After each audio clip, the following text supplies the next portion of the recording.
When we discuss the global climate crisis, we almost exclusively frame it as an engineering problem.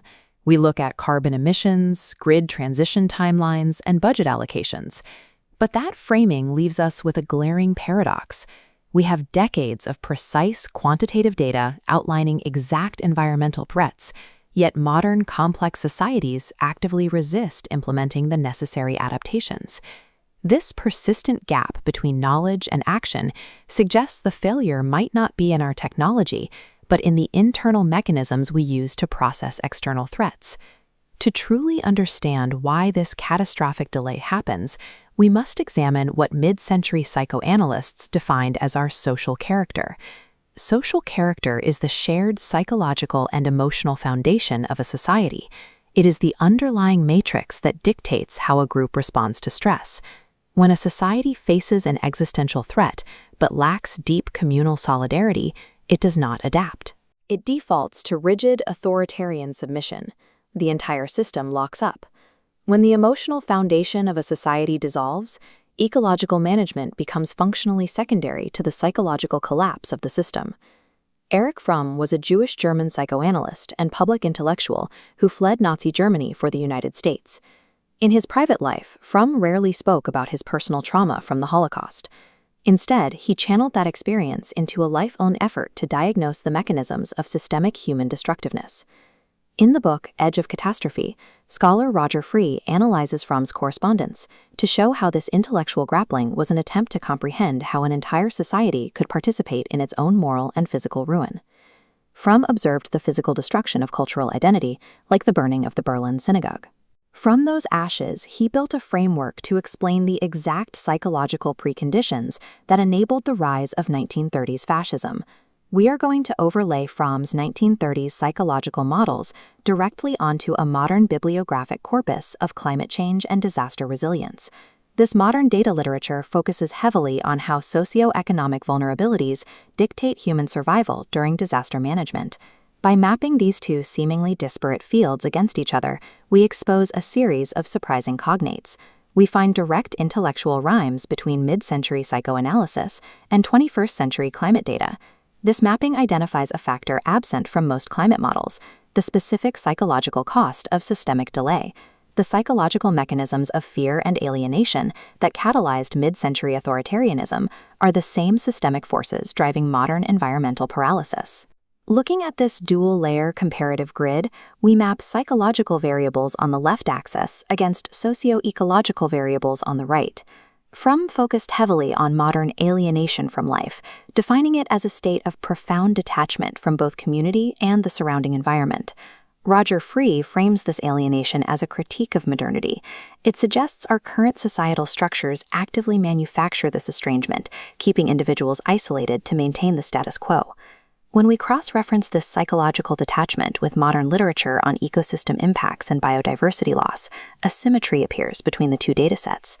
The psychological inability of individuals to connect meaningfully with their own community mirrors the sociological inability to maintain healthy ecosystems. A population detached from its own neighbors cannot conceptually grasp the value of protecting a distant watershed or an endangered species. The dual isolation compounds. Biodiversity loss is the biological rhyme to sociological estrangement. A society cannot protect an ecosystem from which it is already alienated. In his work Escape from Freedom, Fromm introduces the idea that personal liberty can cause profound existential dread. When populations face systemic threats, the burden of individual choice becomes unsettling. People seek security by submitting to oppressive figures or rigid systems, trading their agency for the illusion of safety. We see this identical pattern play out in modern disaster management studies, linking climate catastrophes to socioeconomic vulnerabilities. Modern physical climate disasters act as rapid stress tests. They expose deep pre-existing economic disparities long before the floodwaters recede. This dynamic creates the inertia multiplier. It is a systemic feedback loop initiated by delays in climate adaptation policy. This fault tree diagram outlines the first step of the loop. A failure to enact protective policy directly increases localized economic disparity. As that economic disparity grows, it incubates widespread communal fear and a scarcity mindset. People feel the ground giving way beneath them. That amplified fear feeds directly into Fromm's yearning to submit. The population becomes paralyzed, democratic action stalls, and the loop restarts, generating even more policy delay. Socioeconomic vulnerability creates the exact psychological preconditions required for fascism to take root. Fromm also developed a concept he called necrophilia, which he defined as a societal attraction to death and destruction that emerges when our basic human need for meaning goes unmet. We map this psychological attraction to ruin onto our persistent march toward ecological collapse. We possess the data needed to stop it, yet the global economy accelerates toward the cliff. Climate delay normalizes systemic cruelty and forces the irreversible loss of future options. This predictive equation models the synthesis. Here on the left, we set rising psychological alienation as variable X. We set the escalating physical climate catastrophes from the disaster data as variable Y. The intersection of these two trends indicates a specific outcome. As environmental carrying capacities drop, the model identifies the emergence of violent border controls and the rise of ecofascism. The ultimate price of ecological delay is the total forfeiture of democratic agency to eco-authoritarianism. To counter this, Fromm posited an axiom: humanity, in reality, exists only as a socialized person. He challenged the myth of rugged individualism entirely. A decentralized network absorbs environmental stress by sharing the load across many connections, remaining flexible rather than brittle. Roger Frie's analysis emphasizes Fromm's specific definition of love. Fromm did not see love as a passive emotional state.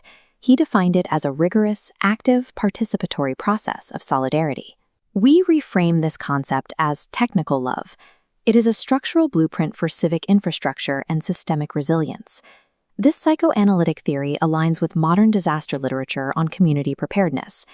The data proves that psychological preparedness and strong social capital are the primary mitigators of catastrophic vulnerability during disaster events. Those communities that know each other survive.